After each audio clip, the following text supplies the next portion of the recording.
일상적인 생활 속에서 사람들은 상식을 이야기합니다. 상식이라고 하는 게 무엇이겠습니까? 많은 이들이 그렇게 생각하는 것, 많은 이들이 그것이 당연하다고 생각하는 것을 우리는 상식이라고 이야기를 합니다. 우리가 살아가는 사회가 유지되기 위해서는 이러한 상식이 잘 지켜질 때에 잘 유지될 수 있는 것이죠. 하지만 말이죠, 상식이라는 말이 필요한 이유는 이 상식이라고 하는 것이 또한 많은 경우 제대로 작동하지 않기 때문입니다. 개인적인 심리적인 왜곡 상태뿐만 아니라 사회적으로도 왜곡이 일어날 경우 우리가 흔히 이야기하는 상식은 무너지게 되는 것이죠. 상식이 무너지게 되면 어떻게 될까요?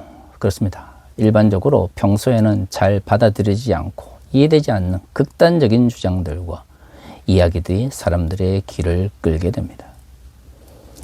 문제는 그러한 극단적인 이야기들이 사회 내에서 일반적인 것으로 받아들여지기 시작하면 그 사회가 왜곡된 방향으로 나가거나 몰락의 길에 서게 된다고 하는 것입니다. 왜 한 사회가 유지되기 위해서 각 영역의 독립성을 강조하겠습니까? 정치적 영역에서도 행정부와 입법부, 사법부를 명확하게 나누기 위한 상권 분립은 민주주의의 가장 기본적인 상식입니다. 사회가 건강하고 많은 이들이 민주주의에 대한 열망이 살아있을 때는 이러한 상권 분립이 너무나 당연한 것으로 받아들여지죠. 왜냐하면 각각의 권력은 그 사회에 큰 영향력을 미치기 때문에 특정한 사람이나 특정한 정당이 모든 것을 장악하게 될 경우 한 사회가 왜곡된 방향으로 나아갈 수가 있기 때문입니다.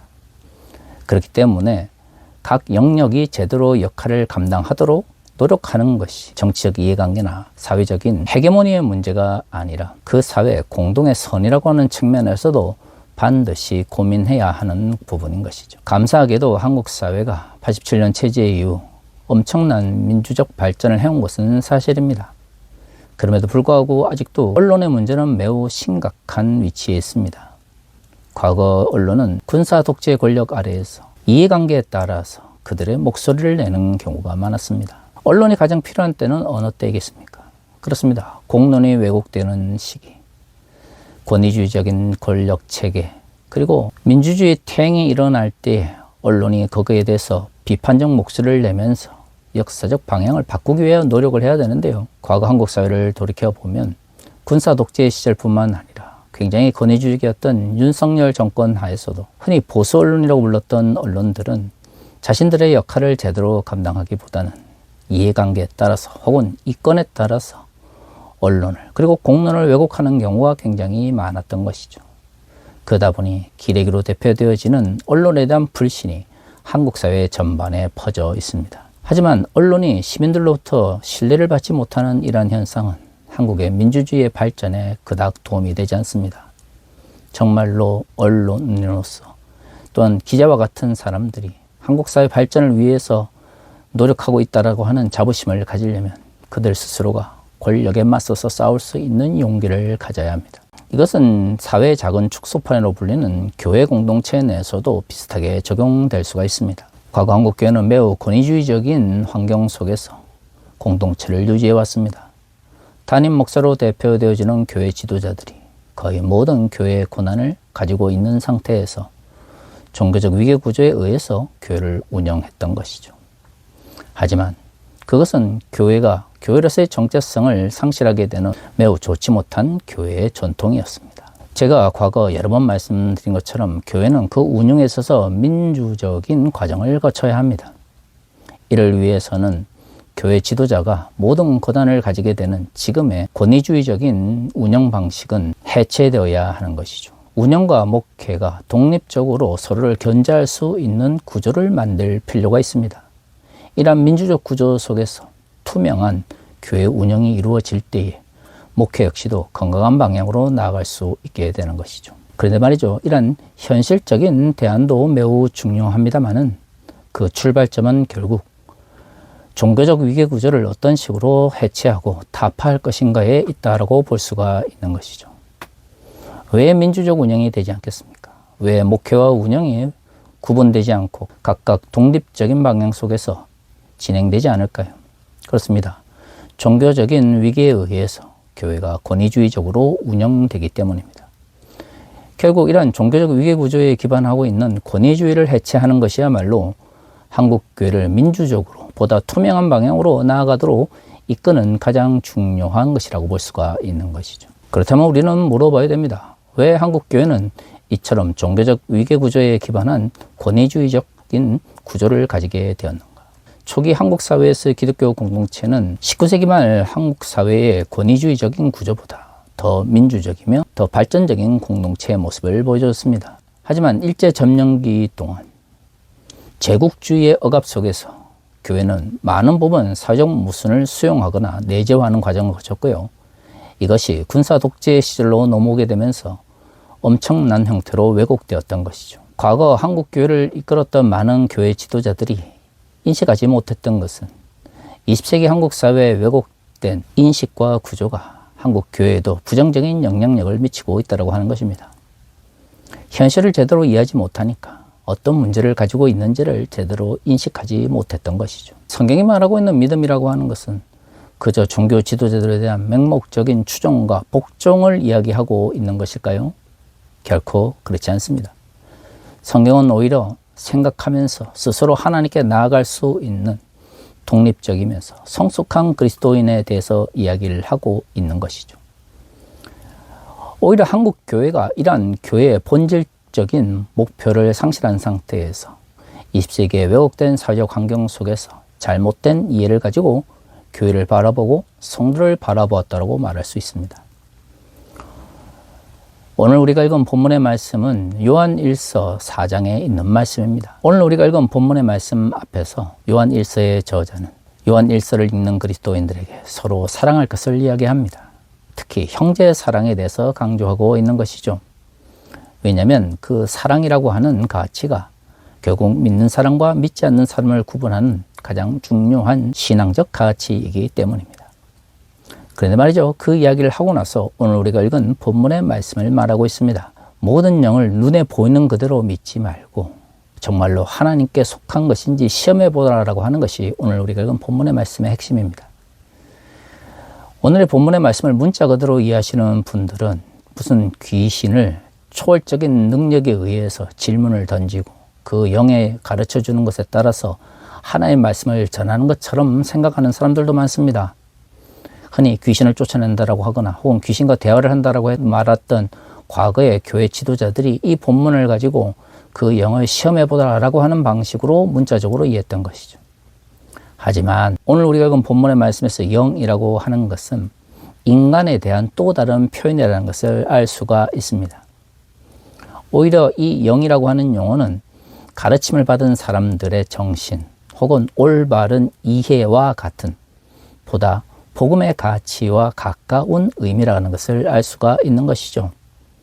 그렇기 때문에 영을 시험해보라라고 하는 것은 새롭게 요한 1서 공동체에 와서 복음을 전했던 사람들에게 적용되는 것이라고 볼 수가 있는 것입니다.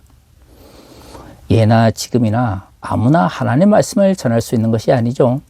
교회 지도자들, 나름 종교적 위계구조 속에서 존경을 받는 사람들이 하나님의 말씀을 전하게 됩니다. 그러면 그 영을 시험해보라고 하는 것은 결국 하나님의 말씀을 가르치는 종교 지도자들의 가르침을 맹목적으로 받아들이지 말고 그것이 정말 올바른 것인지에 대해서 살펴보라는 것을 알 수가 있는 것이죠. 오늘 우리가 읽은 본문의 말씀에서 참과 거짓, 올바른 영과 틀린 영을 구분하는 가장 중요한 가치는 예수 그리스도께서 육체를 가지고 이 땅에 오셨는지에 대해서 묻는 질문입니다.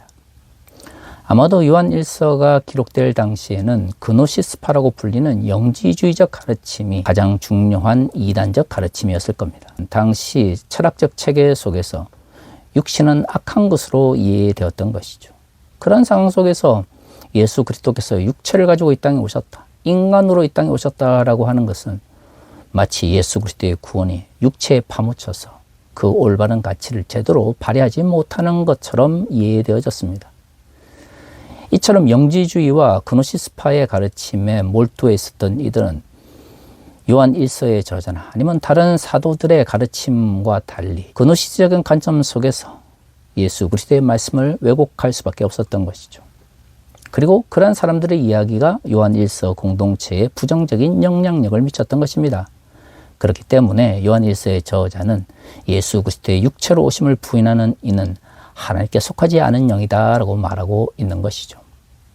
그것은 결국 그노시스파로 대표되어지는 잘못된 가르침을 전하는 사람들을 멀리해야 하라고 하는 것을 알 수가 있습니다.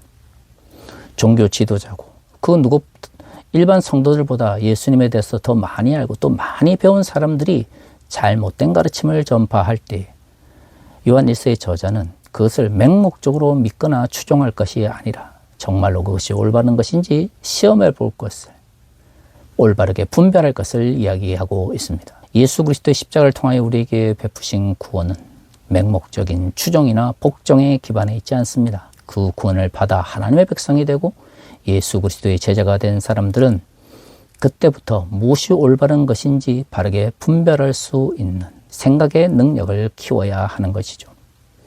왜냐하면 믿음이라고 하는 것이 모든 이들이 올바른 방식으로만 전해지는 것이 아니라 이해관계나 이권에 의해서 혹은 종교 지도자들의 개인적 사정으로 인해서 왜곡된 방식으로 혹은 변질된 방식으로 성도들에게 전파될 수도 있기 때문입니다. 그렇기 때문에 복음을 전해서 교육을 하는 궁극적인 목적은 성도들 개인이 무엇이 올바른 것이고 무엇이 틀린 것인지에 대해서 복음의 가치를 구분할 수 있는 능력을 가지는 것입니다. 그리고 오늘 본문의 말씀은 이것을 분명하게 말하고 있는 것이죠. 재미있는 것은 요한 1서의 저자가 사랑에 대해서 강조하고 나서 그 사랑에 대한 강조 바로 다음에 이처럼 무엇이 올바른 것인지를 분별할 수 있는 지식과 지혜의 중요성을 강조하고 있다고 하는 것입니다. 나중에 여러분들이 다시 한번 본문을 읽어보시고 나서 7절 이하를 읽어보시면 무엇이 올바른 것인지를 바르게 깨닫고 있는 이들에게 다시금 사랑에 대해서 강조하는 것을 알 수가 있습니다. 그렇습니다. 기독교의 진리는 맹목적인 추종이나 복종이 아니라 우리가 올바르게 이해하고 있는지를 시험하고 또한 점검해서 성찰적으로 진리를 깨닫고 받아들이는 것입니다. 오히려 한국교회가 과거 제국주의나 군사문화 속에서 종교 지도자들에 대한 맹목적 추종이나 복종을 좋은 믿음이라고 가르쳤지만 사실 그것은 성경적 의미에서는 좋은 믿음도 그 어떤 경우에도 기독교적 믿음도 될 수가 없는 것이죠. 예수 그리스도의 가르침은 우리 스스로 사랑을 실천하는 가운데서 표현되어집니다. 하지만 그것은 무엇이 올바르고 무엇이 틀린 것인지를 분별할 수 있는 능력에 기반하고 있는 것이죠. 그래야 우리의 욕망에 의해서 그저 우리 입장에서 사랑이라고 말하면서 혐오나 차별을 정당화하는 그런 잘못된 방식이 아니라 도움을 주고자 하고 우리의 사랑을 필요로 하는 그 상대의 입장 속에서 사랑을 실천할 수 있게 되기 때문입니다. 사랑하는 성도 여러분, 우리 모두가 하나님의 사랑 안에서 그리스도인이 되었습니다. 하지만 그 사랑은 무엇이 올바른 것이고 무엇이 틀린 것인지를 올바르게 이해하고 판단하며 분별하는 능력에 기반해 있습니다. 맹목적인 추종이나 복종이 아니라 종교 지도자들에 대한 무조건적인 추종이 아니라 하나님의 뜻이 무엇인지를 바르게 판단하고 이해하는, 그래서 성찰과 분별에 기반하여 우리의 도움을 필요한 이들을 돕고 위로하며 그들을 사랑하기 위하여 노력하는 삶의 여정들이 모여 비로소 그리스도인으로서 하나님의 백성으로서 예수 그리스도의 제자로서의 삶이 완성되어지는 것이죠. 우리가 사랑을 이야기하기를 원합니다.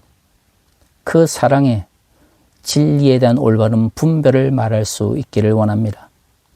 종교 지도자들에 대한 맹목적인 추종이나 복종이 아니라 교회 지도자들에 대한 무조건적인 순종이 아니라 진리를 깨닫고 그 진리에 기반해서 사랑하며 실천하며 살아 나아갈 수 있기를 소망합니다.